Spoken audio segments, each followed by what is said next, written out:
wearing a microphone, so I'm hoping that everybody in the room, even in the furthest corners, can hear me. I'll try and maintain, is my current volume okay? If it's not, then raise your hand and say, or go like this, and that will give me an indication that I should pipe up again. Well, I'd like to thank Dr. Parmigiani for inviting me, and also the School of Languages and Literatures, which has been very generous in allowing me to teach there and to get to know their students.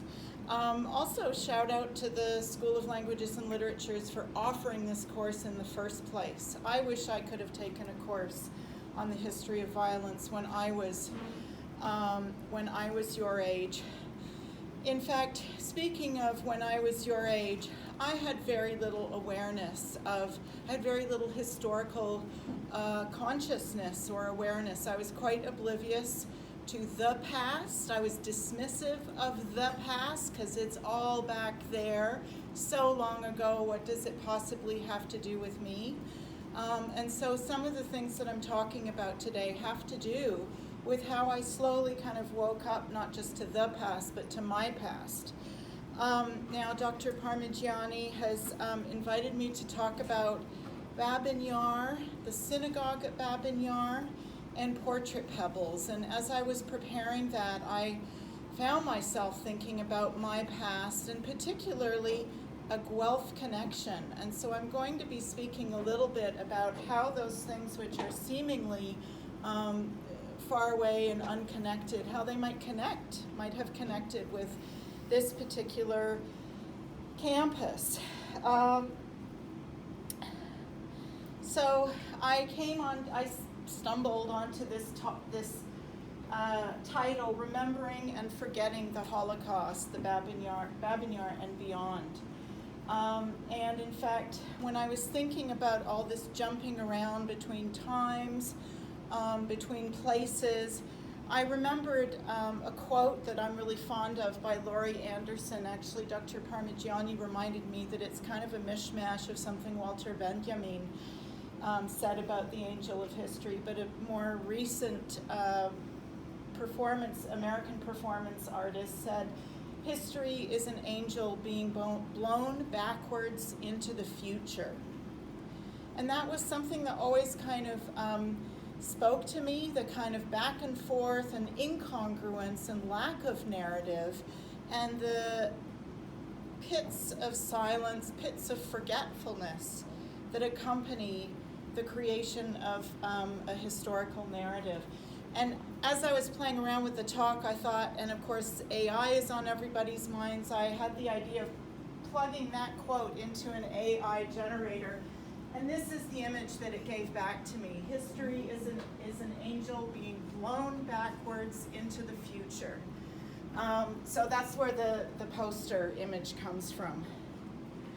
Now, I'll be jumping around to give you an instance of how kind of disjointed everything will be around these dates. And actually, something I forgot to mention is that there might be moments of confusion and curiosity. If you do have questions or comments, I'd like to ask that you save them till the end. I think there will be a little bit of time for discussion afterwards. But since I'm trying to focus on covering everything, I'd like to ask that you withhold those for the moment. So these are the dates that I'm jumping around, that I'll be jumping and touching on in the next 55 minutes or so. 1941 is when the massacre at Babyn Yar happened. 1960s, I'll be touching upon the 1990s, 2010s, in particular 2016.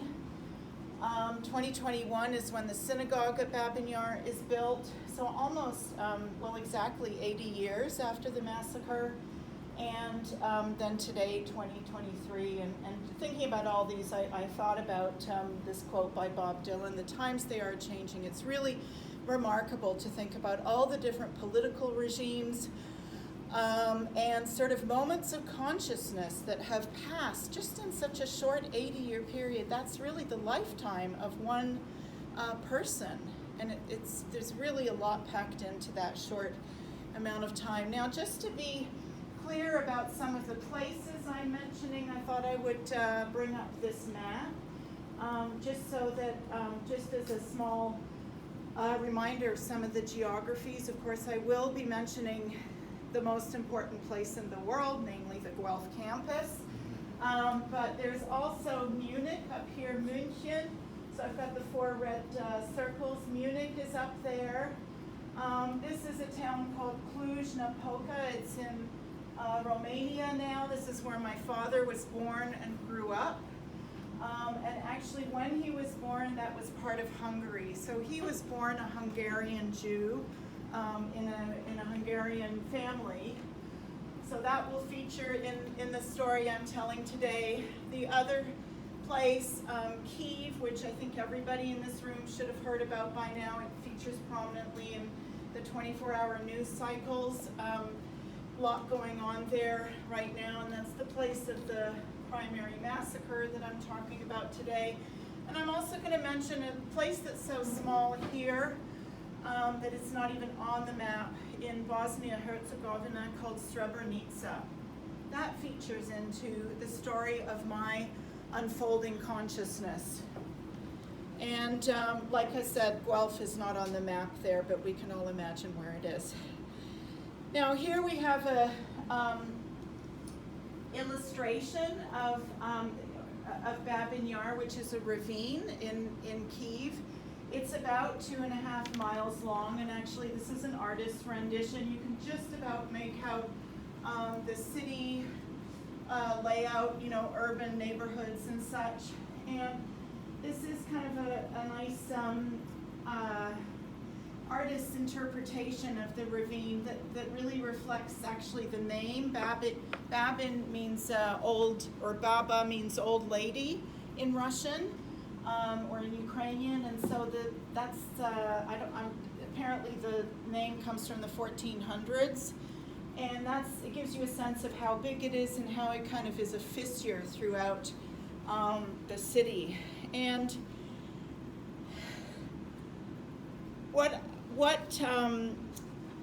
the sort of most significant, I would say, event that happened in this place, we might compare it even to the Don Valley in Toronto. I'm not sure exactly how big that is, but that's a similar sized ravine or small canyon, little valley,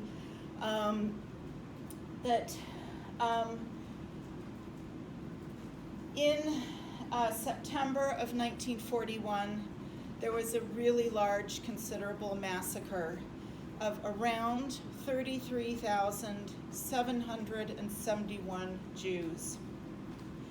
Now the massacre, and that took place over an 18-hour period. It's just an astonishing accomplishment. Now the massacre was predated by, and by the way, I will share this PowerPoint with Dr. Parmigiani, so you don't need to take notes or anything, and you're welcome to. I personally find it really hard to type and listen at the same time, so if you want to record me, you're free to do that, but I'll share the slides with all of these notes with her. Anyways, the massacre was predated on the 19th of September by the occupation of Kyiv. Nazi soldiers rolled in, bombed most of the city, destroyed, made extensive damage. Between the 20th and the 28th, there was an extensive bombing campaign, and basically occupied the whole city between the 20th and the 28th. On the 26th of September, and I should say, as part of that occupation, includes the taking of Ukrainian prisoners who were then conscripted as soldiers.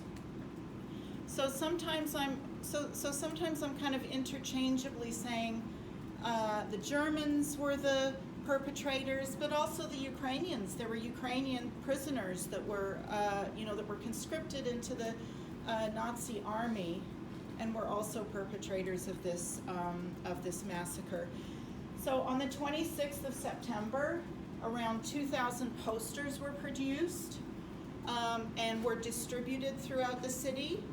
That would I have to just, make a mention to the form of representation here, because we don't really pay much attention to posters these days, but it's as if somebody had a social media campaign, and suddenly on all of your iPhones, you had the following message: all Yids. Now, Yid, of course, is a term of derision. It's the Jewish equivalent to the N-word. All Yids of the city of Kyiv and vicinity must appear on Monday the 29th by 8 a.m. at the corner of Melnikova and Kokorivaskia streets. Bring your ID, money, valuables, warm clothing, and bed linen. Any Yids who do not follow this order and are found elsewhere will be shot. Any civilians who enter the dwellings left by the Yids and appropriate the things in them will also be shot. Just imagine if you had that message on your iPhone, and in fact, if everybody in town, all the people of your religious group, received that on your iPhone in one day. Of course, there would be a great deal of discussion. What do we do? Do we show up? What do we do when they show up? Why don't we just not go? Why don't we just stay home? What will happen? Well, we can't stay home because we'll be shot. That's what it says. So there was a great deal of discussion among the Jewish communities about what to do. And there were two consensuses, two conclusions that they all met together. One was, of course we're not going to be killed. This is a resettlement program. They're just going to move this, as they've moved many other Jewish groups, into a resettlement camp or something like that. And the other thing that everybody agreed on was that if everybody showed up at the same time, how could they possibly kill us all? They can't possibly kill all of us if we all show up. Of course, if just 500 show up. But that was the conclusion that the Jewish community reached, and consequently, over 30,000 people assembled slowly throughout an 18-hour period at that corner in town. And the quote, much of my information is from this book that I've purchased, and I'll donate to the School of Languages and Literature's Graduate Lounge. Quotes I'm reading are from this book on Babyn Yar. One of them states, until the moment of their execution, they still believed in resettlement. Everybody thought they were being resettled, moved into a different part of the country where maybe there would be greater tolerance for Jews and less anti-Semitism. But what happened is that basically through these different fissures or branches of the ravine, groups of 10 and 20 and such were channeled down these corridors and shot at the bottom. It was very well organized. And as I said, over the course of 18 hours, which by the way took place on Yom Kippur, the holiest day in Judaism, Day of Atonement, the day when Jews meet their Maker. They lift their prayer shawls over their heads. God enters that space and they confess and make atonement for a better year. On that day is when 33,771 were summarily executed. This was the largest mass murder in the Nazi regime, largest single massacre in the history of the Holocaust. So some descriptions, again, from that book that you can all have a look at in the graduate lounge. I watched what happened when these are witness accounts. I watched what happened when the Jews, men, women, children arrived. The soldiers led them past a number of different places where one after another they had to give up their luggage, then their coats, shoes, their overgarments, and also their underwear. They also had to leave their valuables in a designated place. There was a special pile for each article of clothing. It all happened very quickly, and anyone who hesitated was kicked or pushed by the soldiers to keep them moving. This is Michael Berenbaum. Another quote, once undressed, they were led into the ravine, which was about 150 meters long, 30 meters wide. When they reached the bottom of the ravine, they were seized by members of the Schutzpolizei, made to lie down on top of the Jews who had already been shot. Now that brings to mind, does anybody know what happens when, first thing that happens when you die is that your bowels relax and you shit yourself. So people had to lie down on somebody that had just soiled themselves. Just horrible stuff. And the corpses were literally layered. The corpses were literally layers. The police marksman came along, shot each Jew in the neck with a submachine gun. I saw these marksmen stand on layers of corpses and shot one after the other. The marksman would walk across the bodies of the executed Jews to the next Jew, who had meanwhile lain down, and shoot him. In the evening, Germans buried the people under thick layers of earth. In fact, I read that what they did was stick sticks of dynamite in the walls of the ravine, and that blew up the earth. Was a very efficient way of covering them. The money, valuables, and clothing were redistributed to ethnic Germans living nearby. The wounded were buried alive in the ravine along with the rest of their bodies. In the 2 years that followed, Ukrainians, POWs, that's prisoners of war, Soviets and Russians, the members of the Roma community, communists, members of the nearby Sirets concentration camp, and people of all nationalities were murdered at Babyn Yar. People think a total of 100 to 150,000 people were murdered there during the occupation. The belief that it's an exclusively Jewish grave is incorrect.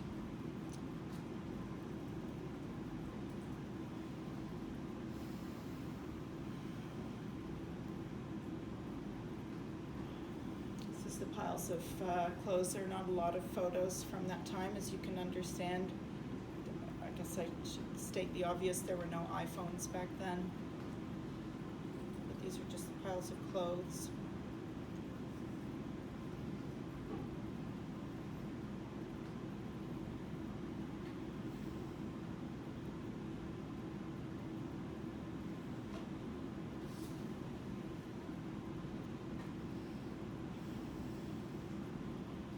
See the walls of the ravine where they would have exploded the earth to cover it up. Now there are some mentions in that book of who some of the other people were at some point. So between 38,000 Jews in late September, 40,000 Jews over the entire occupation. In October to November of 1941, there's 900 hostages that were murdered, that were shot there. October 22nd, 100 residents were killed for sabotage. So these are, the resistance movement. Of course, people from the citizens from Kiev tried to fight back. Another 300 people were executed for arson and sabotage. 414 hostages on November 2nd to the 8th. Another 400 on the 29th of November for damage to communications. 10 political commissars, 14 partisans, 3 Jewish party members. 1,400 belonging to these categories have been shot by 1942. 617 members of the communist underground from between 1941 and 43. And an indeterminate number of mentally disabled persons. By 1941, it's estimated that 70,000 mentally disabled people were executed, and 27 Roma families. Those are what people used to call gypsies. Okay, yes, sorry. So these are what now people would call casualties, right? Extra, just to emphasize that there was a mixture of people from different origins that were executed in the ravine. Again, it's laid out in much greater detail in the book that I have. 1943, whoever's left over in the city observes several, countless in fact, pyres. Those are big bonfires where some of the bodies, if they haven't been buried by the earth, are exhumed and burnt, incinerated by the Nazis. 1943 is also the date of a text that I believe was distributed on your course outline called Ukraine Without the Jews. It's one of the few extensive texts that resulted out of that event, that was written by Vasily Grossman, who was a war correspondent, writer. The text, pretty much as soon as it was written, was censored, so nobody read it, almost, but it's a beautiful piece of writing describing a city that was once animated with this particular religious group and is now silenced and void of that voice. And I'll just wrap up with this particular section of the talk with this quote from a rabbi in Tel Aviv who said, "If the world had reacted to the massacre at Babyn Yar, perhaps the Holocaust might never have happened." Who knows? Nobody can say, but it was, as I said, the largest single event over initially an 18-hour period that extended into over 2 years. And I want to emphasize finally that Babyn Yar is not the Holocaust. The Holocaust, that article in front of that word, kind of suggests that the Holocaust was one event, but actually it was a cluster of events. It included the arbitrary detention and execution without trial of Jews. It included gas vans, which were vans that Nazis would drive around, load people into the back of the van, connect the exhaust or some kind of gas receptacle, and half an hour later, everybody was dead. It includes the 23 major concentration camps, which include labor, resettlement, POW, and of course extermination camps. Many of them had satellite camps. Some of their names: Auschwitz, Bergen-Belsen, Breitenau, Kelmo, Dachau, Kaiserwald, Majdanek, Krakau, Ravensbrück, Sachsenhausen, Theresienstadt, Treblinka, Warsaw. There's many, many more, just so that you've at least heard those names. In those camps, there were just horrendous medical experiments, which I'm not going to talk about today, but you just so you know that it wasn't just like summer camp. There were some pretty gruesome things that happened at those places, which added up to, the consensus is, around 6 million people, 6 million Jews, which is a genocide, the attempt to eradicate an entire people.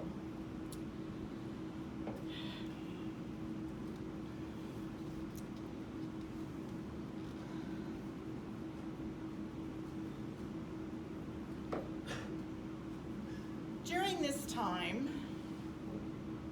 this family photo was taken. This is a photo of my father,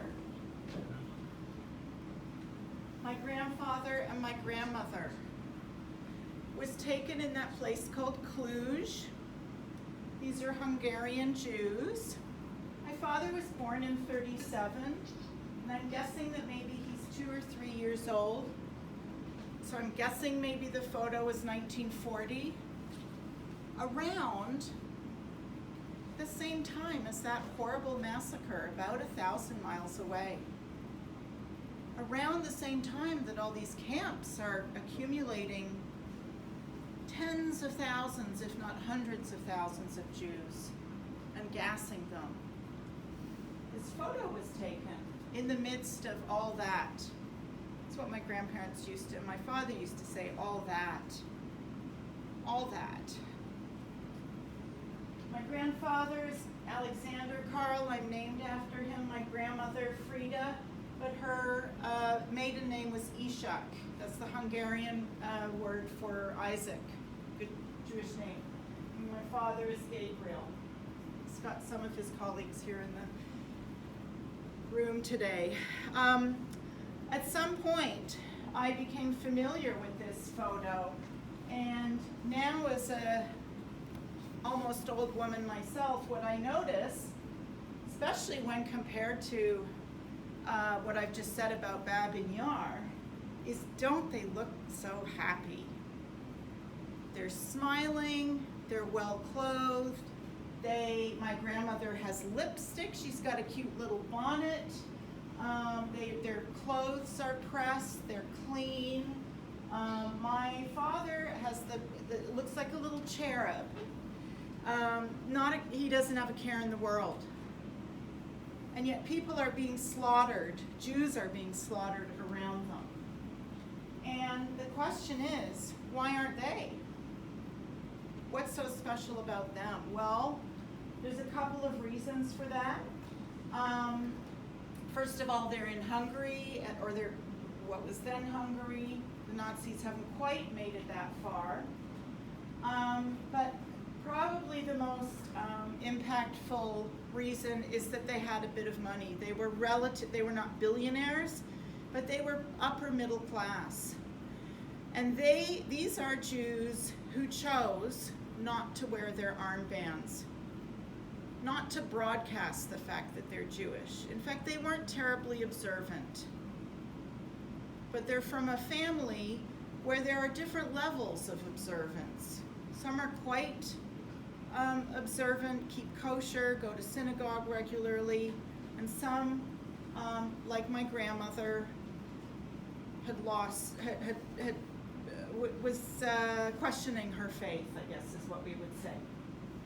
And in particular, they had enough money, and my dad used to say that the Hungarian and Romanian authorities were sufficiently corrupt that you could buy fake IDs. And back then, your ID actually stated your religious affiliation. So if you were Jewish, it stated you were Jewish, and this is what they had originally. But they bought fake IDs stating that they were Orthodox. So when the Nazis came knocking, and they did, my grandfather held out these wonderful documents proving that they were good Christians. That's how they survived. They lied. And a couple of other people.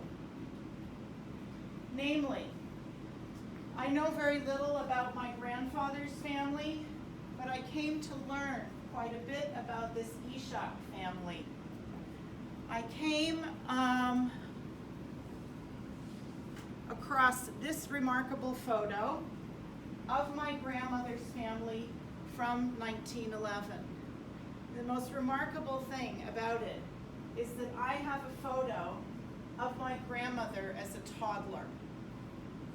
I think that's just such a rare thing. It's extraordinary. This is 1911. This is her whole family. She used to boast that she was the lucky 13th child. I think that's because there was a miscarriage, and her mother had a miscarriage. There were actually 12. Either that or she couldn't count. But she is the 13th child, and these are all her siblings.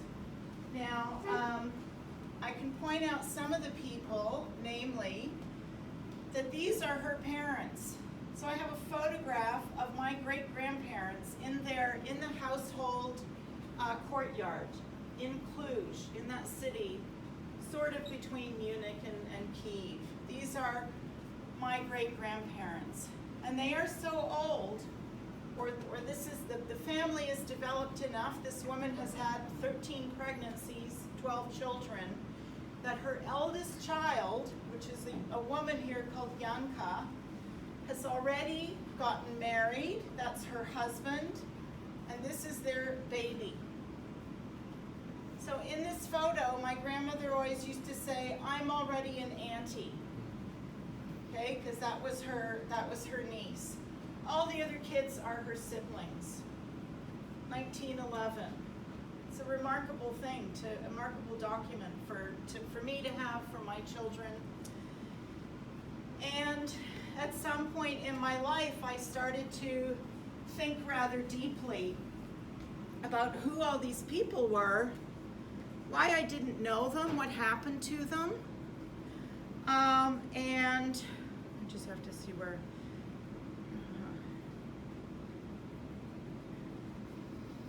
What I realized, or what I calculated, is that because this photo was in 1911, by the time the war came around in the 40s, all of these people, all of these young people had gotten married, they had spouses, they had children, and in some cases those children had spouses and had children themselves. There were grandchildren.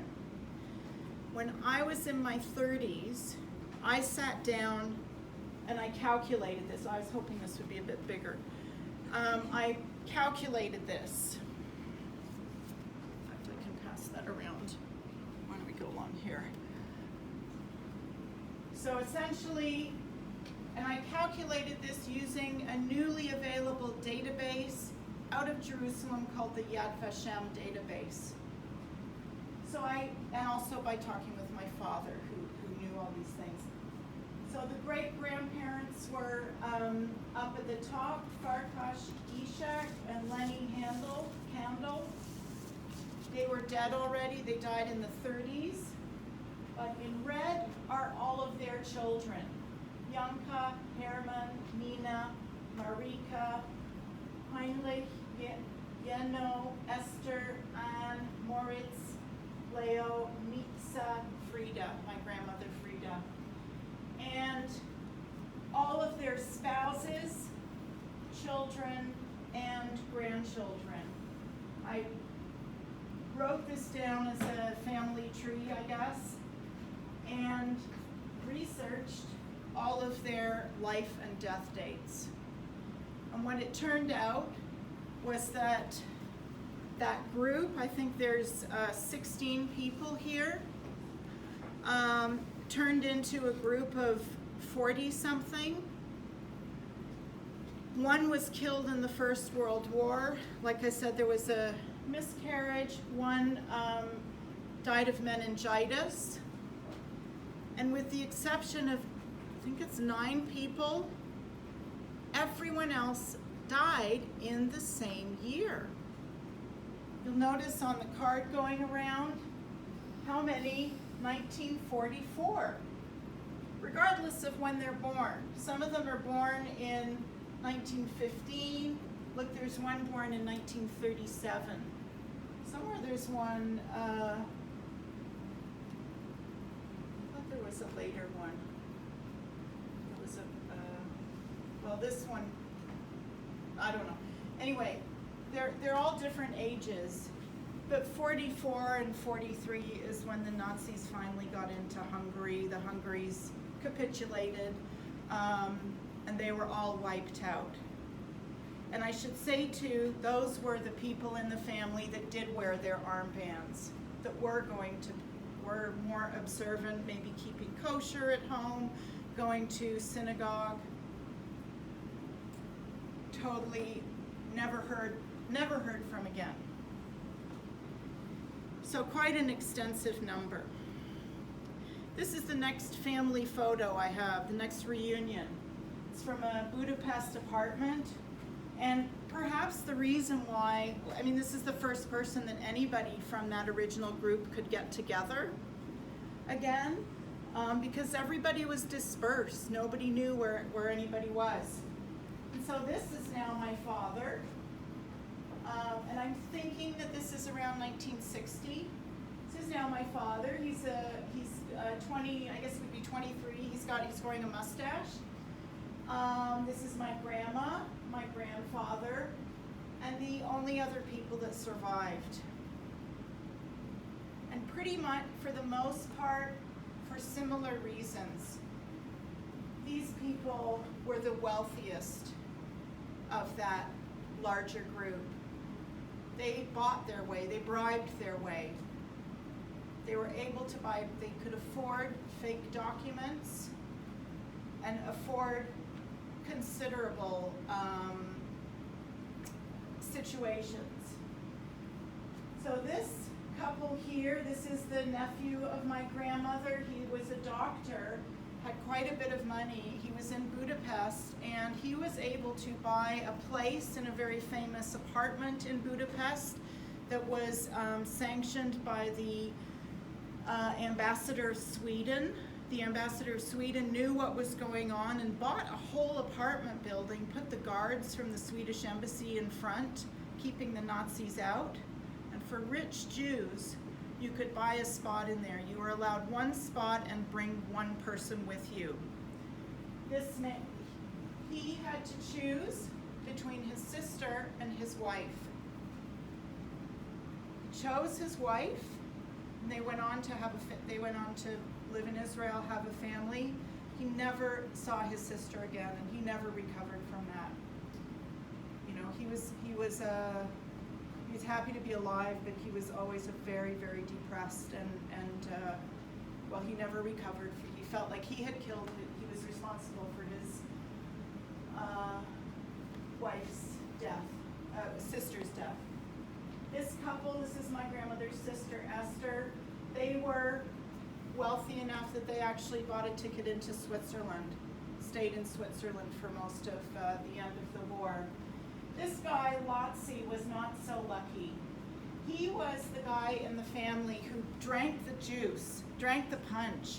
He was, when he read and saw the posters saying, join a work camp and work for your country and be a good patriot, he had his hand up at the very start, and he joined up with a work contingency. He was a Hungarian patriot and wanted to do his part.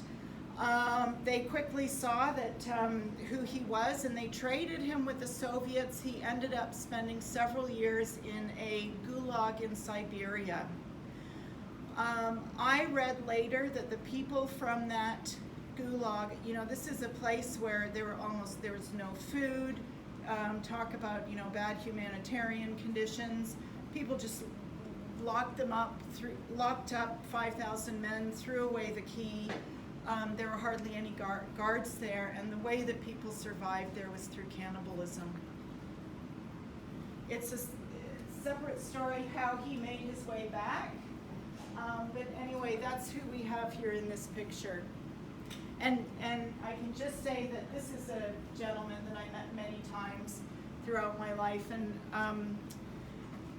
I never liked him. He was he was, you know, one of those uncles that was always patting me on the back and patting me on the behind and doing inappropriate things. I really always had such a bad feeling about him, and I realized afterwards that PTSD, I mean, he had extraordinarily horrible experiences.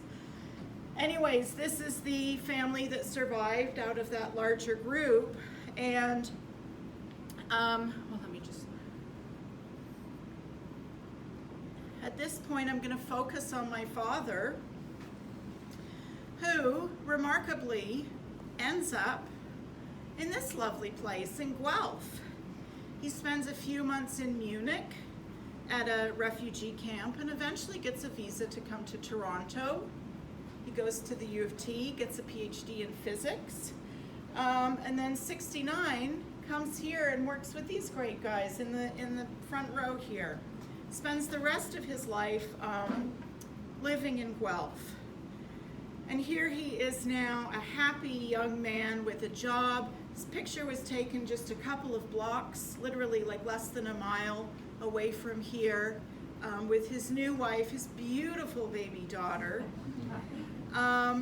just a few blocks from here. And he has a relatively, I shouldn't say relatively, he had a very safe and happy life, despite where he was from, despite the mayhem that he emerged from. And he continued to enjoy himself here at they're giggling up here, in the faculty lounge. I don't know if any of the faculty here might recognize this group that used to get together every day and enjoy a bottle of wine every day. So Dad is here with some of his notable colleagues. And here he is becoming Professor Emeritus at the University of Guelph. And probably his crowning achievement of a career at the University of Guelph was this moment when he invited his old friend from Europe. This is Chris Llewellyn-Smith. Some of the faculty might remember. He gave the convocation speech in 2019. He's the Director General of CERN. So that Dad was instrumental, and that was I think his happiest achievement here. Now, I like to think that actually his greatest achievement was me. I'm his only child. I grew up here. I attended John McCrae Primary School, College Ave Middle School, high school at Centennial. Don't know if there are any Spartans in the room. No? Okay. Then I went on to the University of Ottawa, did a master's in Munich. Kind of a strange choice, huh? And then PhD at Cambridge. But what's really notable about my childhood is that I don't think I ever heard the word Holocaust. My father, and he brought his parents over, so my grandparents did not talk about all that. I guess I would describe now that they became an assimilated family. I had no bat mitzvah, I did not learn Hebrew, I did not attend a synagogue, and I have very little Jewish identity. In fact, when I was your age, I was really historically oblivious. My father did not talk about all that and about the past. The only time that I heard the word Holocaust was on the radio. There were several Holocaust deniers in Canada who were going to the Supreme Court to have the right to, for freedom of speech, to argue that the Holocaust did not happen. In fact, I don't know why I didn't do this earlier. Sorry. And I remember hearing that word on the radio. The other thing that I remember strangely about my childhood is that my grandmother was frequently crying. And as a kid, I just thought that all grandmothers cried. I would go and, they were always talking in Hungarian. Occasionally she would get visitors from those people that moved to Israel. And they would try to put the pieces together of what happened to all the siblings. She'd start crying, she'd start wailing. And as a kid, I didn't have a critical consciousness to understand what she was crying about, who she was missing, what she was understanding. It took me several decades, really, to piece it all together. And the reason, for that, really, that's what trauma is. That when you have such a horrific experience that your life is on the line, sometimes you don't rush into therapy and talk about it. And I think this was the case for many Holocaust survivors in Israel. Even in Israel, the Holocaust was poorly understood for decades, until historians had to go back and piece together the events. So that's kind of my background. Now also, during when I was in my 20s, a couple of other things happening around the world. 1991, fall of the Soviet Union.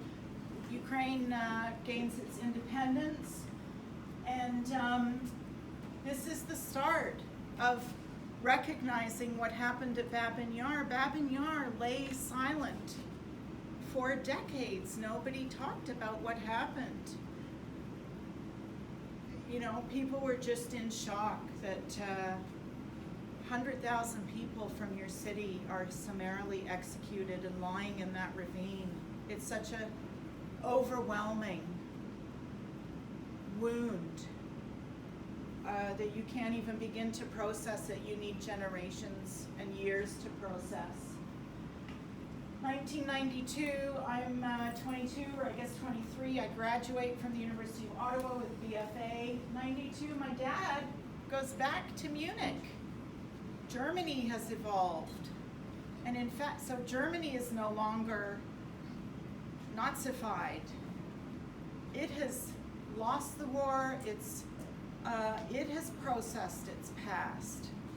And in fact, you know, it did this remarkable thing. It gave my father a prize and offered for him to come for his sabbatical, do some work here, have an office, have an apartment, stay for a year, we'll pay you.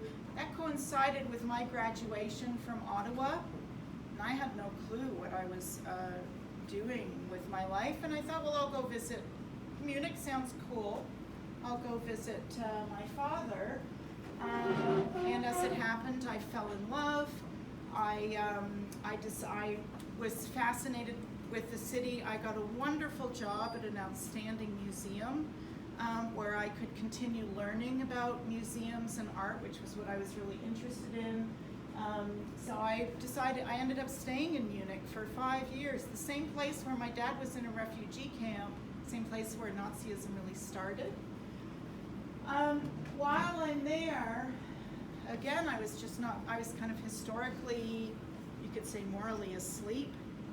I start to hear this stuff on this radio. I heard this word Rwanda for the first time. Thanks for coming. I heard this word Rwanda for the first time. But again, what does that have to do with me? It's down in Africa. It didn't really come deep into my radar. In 1995, I heard this word Srebrenica, another foreign word. And you know, all the airwaves are alive with talk about this place, tiny little place where 8,000 Muslim boys and men are massacred for their religion, for their ethnicity. And I slowly started to think, what's going on here? I wasn't fully awake, but I paid attention. And then in 2001, I was in England doing my PhD, and England, in fact, the Prince of Wales, who's now the King of England, wanted to introduce a Holocaust Memorial Day. And there was a huge discussion in the press, because the initial assumption was that this was for the Jews, but suddenly there were these people called the Armenians who wanted to participate, and people from this other place called Cambodia, who I'd kind of heard of, and yeah, the Rwandans, and it became a big discussion in the press who was going to participate in this big event at the Prince of Wales Theatre. And I'm embarrassed to say that the Jews took the position that event should only be for them because they had the biggest massacre, or the biggest Holocaust in history, which I thought was just shameful. But so these things are sort of bubbling in my consciousness, and the light bulb went off when I finally moved to the U.S. I had kids of my own, and I started to process all of this and think about it's really when I really started to think critically about the life of my grandmother and her siblings. I thought deeply about that photo in the courtyard, and and when I started to reconstruct the family tree and realize how many people had died in the same year. And it's also when I started to think critically about Srebrenica and realize that 8,000 men, Muslim men, died within a 1,000-mile distance from when I was falling in love, working at this museum, having a great time in Munich. And that's when the light bulb went off. This isn't something that just happens in the past. Genocide isn't dead and buried and gone. It keeps happening. It keeps happening over and over in Cambodia, in Rwanda, in Bosnia and Herzegovina. And I really I think that was the moment that it was around 2012 that I became quite awake, and I decided to make this project. I was working in a synagogue as well as teaching in the university, and I conceived this project called, I also was, I have to say, challenged by the idea of how to talk about the Holocaust with children or young adults. So I made this project called Portrait Pebbles, which I would bring to classrooms in Utah. And what it involves is basically using these real photos that I download from the internet of Jews that are incarcerated. I thought I had some photos somewhere. Into concentration camp. Oh, here they are. I have a stack of photos of real people. I can distribute some of them. And they are asked to, the students are asked to spend some time with these images, and I give them some prompts about how to make a portrait. My goal is really for them to look deeply into the faces. It's kind of hard for kids nowadays to look at anything that's not on their iPhone, that's not colored or moving. But these are black and white photos, and it's hard to kind of like spend 10 minutes looking into the face of somebody. And I encourage them to try to make some sketches of their face, look at the structure of their head. And in so doing, I talk about the Holocaust, I talk about genocide. I ask them, what is genocide? It's remarkable how much cloudiness or confusion, especially in the US, a lot of students think that 9/11 was a genocide. They have, there's a lot of confusion. A lot of them ask, what's the, I've had students tell me, like some of the photos have a Star of David on the lapel, and some of the students have told me that that's the sign of the devil. There's a lot of, so it's an opportunity to sort of correct them on some of the things they might be confused about. And then they transfer their picture onto a stone, and, oops, there we go. And the stones form a little memorial in the classroom. So these are all stones that are made by school children. And I share the story of my family. What else do I do? And I have now done this at the Koffler Center. So, I'll bring this up again in a few minutes, but it took several decades for me to build a consciousness about what happened with my family and figure out how to channel it into a project that might be useful for students, for the classroom, for talking, maybe as an entry point for the, instead of looking at the awful pictures that we saw earlier.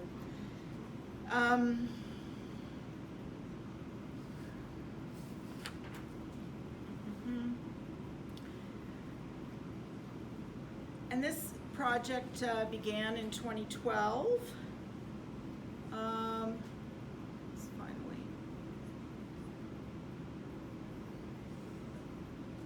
I've got some examples of the pebbles up on the top of this table here that you can look at, and there's also a little card if you want to look at the website.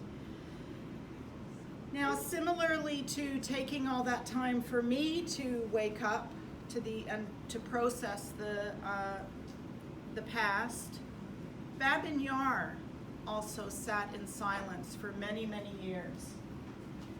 The bodies, like I said, were briefly exhumed and burnt, incinerated in 1943.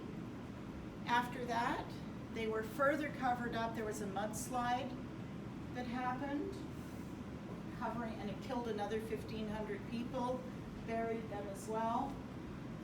Briefly, there was a publication in 1966 by Anatoly Kuznetsov, but that was quickly censored, so not a lot of awareness happened there.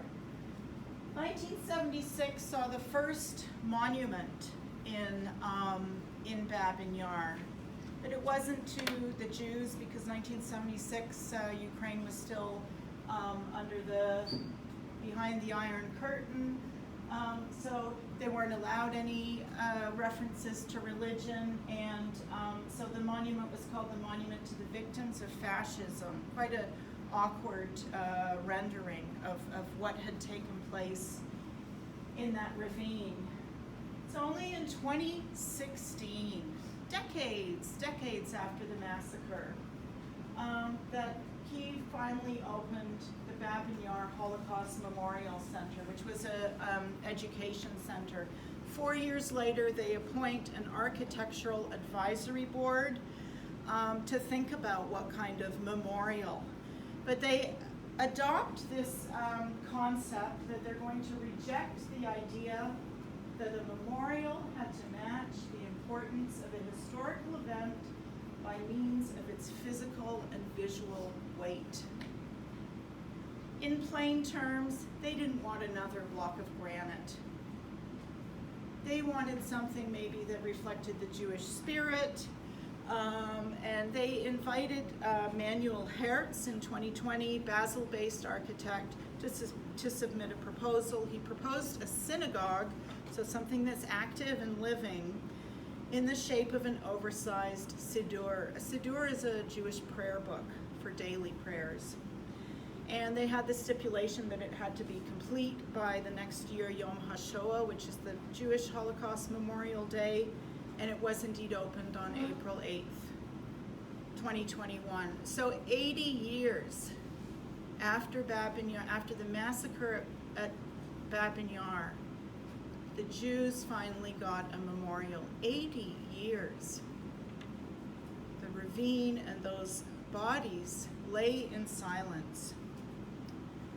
This is the synagogue of Babyn Yar, where they finally were able, 80 years, to construct,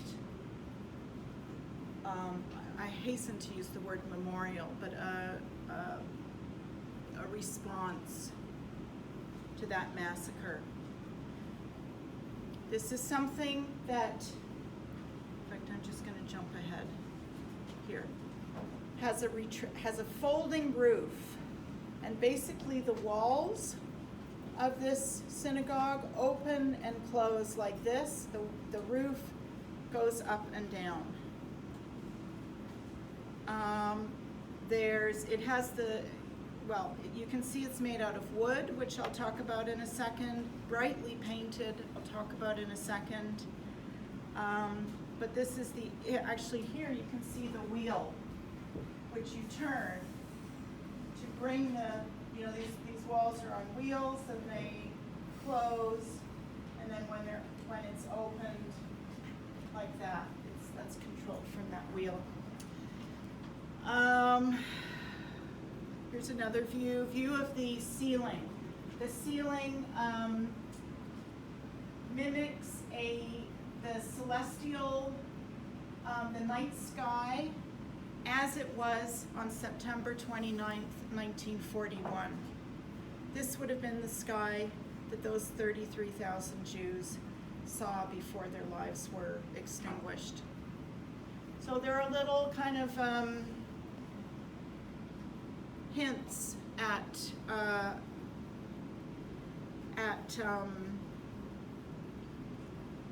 what had taken place in that space before, but this is not a gloomy block of granite. Some of the features of this synagogue, the choice of wood is a very, it's almost like the antithesis of a block of stone, and it was chosen because wood requires continual care. The architect said continual care is exactly what remembrance is about. So it's a very vulnerable material. In fact, the wood that was used in this synagogue had to come from buildings that were constructed before 1941. The use of wood also refers to the interrupted tradition of wooden synagogues in the 17th and 18th century, which pretty much all had been burned down before the war. But there were quite a lot of them in the Pale settlement before, where Jews were allowed to live in Europe. Finally, the dazzling polychrome walls with patterns of flowers recreate the sky over Kiev that was visible on that fateful night. Now, at the moment in Toronto, there's an exhibition about this synagogue at the Koffler Center, which will be open until the 12th of November. I encourage you all to go and see it. It's in downtown Toronto. And actually, they very kindly gave me several handouts, which you're welcome to take one of these, which describe, as a text by the curator. But there's a small model of that exhibition. Like I said, it's open until the 12th of November, and I strongly encourage you. It's a lovely, lovely exhibition. This is the model now of the real synagogue. They've had a series of symposia, discussions, lectures. They've invited me to do Portrait Pebbles there. Here's a smaller maquette this is a space that allows visitors to go in and see that night sky. Here's one of the display tables with all of the books, architectural drawings, and sort of models of how colorful the walls are. Another view of that display table, some photos of how the synagogue is situated in the ravine, how it's used. And here is a display of some pop-up books, because what the synagogue is modeled on, I'm sure we've all as kids played around with these books that open up to reveal a three-dimensional aspect. And I think this is really quite a novel choice for I don't know any other physical synagogue that is based on that physical three-dimensional approach. And it's quite an interesting concept, and it kind of plays around with the nature of a synagogue in general, because the synagogue is very different than any other kind of religious architectural construction. Namely, there are no fixed architectural elements in a synagogue. It's different than a church or a cathedral, for instance. As an art historian, I was always teaching about, the elements of a cathedral. There's a nave, an apse, corridor behind the apse, there's a crossing, the height, very specific architectural elements to a cathedral. And the synagogue does not have those elements. In fact, the Talmud teaches that you only need, strictly speaking, two things for a synagogue. A minyan. A minyan is a group of 10 men, usually men, depends what congregation you're in, and the scrolls. And as long as you have 10 adult men who've had their bar mitzvah, and the scrolls, you can be in any kind of structure. You can be in this classroom, you can be in a tent or a tabernacle, wandering around in the desert of the Sinai. You can be in any, you can even be in a cathedral.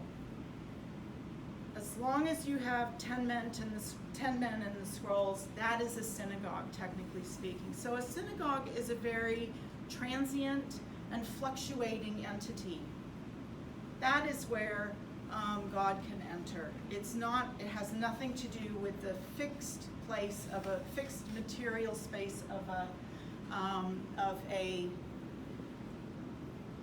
a building. And so, that's reflected in the shape of a pop-up book, that it's kind of like a spontaneous, you open it up and something else emerges. And it goes to the root of the Jewish identity, is that Jews were constantly persecuted. They were chased out of town after their temples were destroyed. And so they had to just pare things down to the bare minimum. The men and the scrolls, and that's it. Never mind, we don't have time to make a building. We don't have time to put up a temple or any kind of permanent thing, because we're going to be moving in the next week, because they're still chasing us. That's the Jewish identity. That's the synagogue. Ironically, when I was thinking about this for my talk, I realized there's a great example of this right here in Guelph, on the corner of Gordon and College, just down the street. Has anybody noticed there is a pop-up synagogue? This used to be maybe I'll get a better slide. This used to be a corner store when I was growing up, corner of Gordon and College. Chabad, which is a congregation, one of many congregations in Judaism, has moved in and taken over what used to be a convenience store. In fact, the rabbi here is quite prominent on campus. I'm sure you may have seen him. They have transformed this space into a pop-up synagogue. So next time you are in here, I peeked in the window. This is what you would see inside. This is reflective of the religious practices of Chabad. There's a screen in between because they prefer to have men and women praying separately rather than together. This is a pop-up synagogue in our own midst in Guelph, Ontario. Quite remarkable. Okay, finally, conclusions on forgetting, on massacres happening and then forgetting. It took 80 years to build a memorial for the Jews at Babyn Yar. 80 years. It took 70 years to translate Vasily Grossman's essay into English, which is on your course outline. What's it called? Course whatever. Reasons. Well, there was a Nazi cover-up in Babyn Yar. There's a mudslide in Babyn Yar. There was the Soviet policy in Babyn Yar. It took me 70 years to create Portrait Pebbles. Why? Fog of war. My dad didn't want to talk about that. He wanted to focus on the positive, and trauma. So these awful things happen, and they also get buried.